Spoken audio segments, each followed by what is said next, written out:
We're talking today with fintech company Splitit, which powers the next generation of buy now, pay later through its merchant-branded instalment as a service platform. Has an ASX code of SPT and a market cap of $160 million. We have with us the Chief Executive Officer, Nandan Sheth. Nandan, thanks for your time. Welcome to Sydney. Thank you. Good to be here. Now, we're talking buy now, pay later, of course, today, and it hasn't, the 2022 wasn't a great year in terms of the sector and valuations as a whole.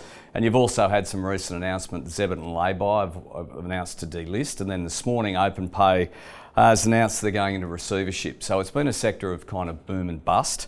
And of course, the market's kind of moved away quickly from growth and funding growth, and it's now more about cash flow positive. What are your thoughts overall on the buy now, pay later sector, given where we are at the moment? So look, I've been in fintech for over 22 years, and the fundamental truth is that when you're deploying other people's capital and you're lending to a subprime consumer base, the opportunity for greater write-offs are going to be present. Number two, when your model is super dependent on marketing and consumer acquisition, you take the write-offs, which could be anywhere between 300 to 500 basis points and millions of dollars in consumer acquisition costs, you have to question what the path to profitability of those types of companies are. Having said that, I think the smaller companies will suffer more. I think there'll be more consolidation in the space. However, the larger companies will find a way and leverage their consumer bases and become an embedded financial services provider to the millennials, Gen X, Gen Y, competing directly with banks. How does Splitit's business model differ from other buy now, pay later companies? Great question. So we don't call ourselves a buy now, pay later company. We're a fundamentally different product. We're card-attached installments. We leverage the credit that consumers already have on their cards. In the United States, there's $3 trillion worth of unused credit card availability on what's called open to buy. So with that, our write-offs are minuscule. And number two, because we're a white label product, we're not out there creating a lot of marketing expense. So our path to profitability is very clear. We need to continue to grow the top line, keep the costs under control, which we've done in the last 6 to 8 months. And then with the write-offs being at 15 basis points for us versus 300, 400 basis points for the others, and having zero marketing costs because we're a B2B company, I think our chances are really good. And you did say off camera when we were talking, you're based in the States. Yeah. Is that where the opportunity is for Splitit? I think the opportunity is global. So we're focused on 4 or 5 key markets.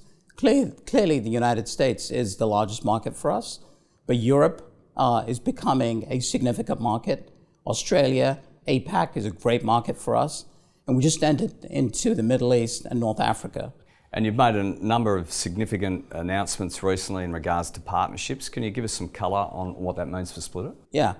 Our model is very dependent on partnerships. I believe that going to an aggregator that has thousands, if not millions of merchants, makes it a lot easier for us to scale and grow.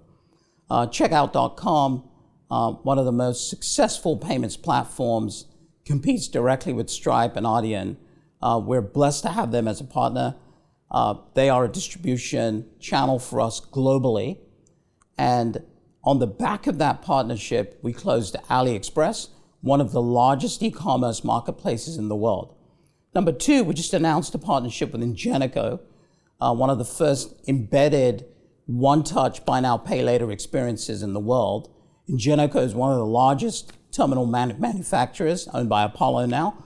And the opportunity at the point of sale to me is significantly larger because many of the traditional buy now, pay later providers will find it very hard because of the friction in their model. With us, there is no friction because we're not underwriting, we're not registering the consumer. The opportunity just comes up on the terminal, you click whichever installment program you want, and you're done. And are there any kind of integration issues working with some of these partnerships from a technology perspective? Great question. So we have a very seasoned engineering team and a CTO. But in the payments industry, there's always integration challenges. The way we've dealt with those challenges, we've created a very modern API infrastructure that easily connects to the payment platforms, easily connects into hardware manufacturers, easily connects into our merchants. So it's a single umbrella that allows us to simplify integrations. Looking forward, so the next 6 to 12 months, what can shareholders look out for? Look, we've done a really good job of setting the right foundation for the future. As you know, we've launched a brand new white label product. We've created a lot of innovation in terms of how plans are delivered for our merchants. We're starting to get into the point of sale arena, and we've got a very lean model in terms of reducing the write-offs that we had down to about 15 basis points. So the next 12 months is really capitalizing on some of the successes that we've had. So number one, making sure that we implement these large merchants and large partners that we've announced. That's going to create a very significant move in terms of our top line. The second is to work on other large partners and sign up those other large partners that are in the pipeline right now. In the next 6 months, you'll hear about the next set of partners that we're going to announce. And number three is to continue to innovate with our partners on our product. And Dan, nice to have you in Australia. Thanks for your time. Thank you very much. Good to be here.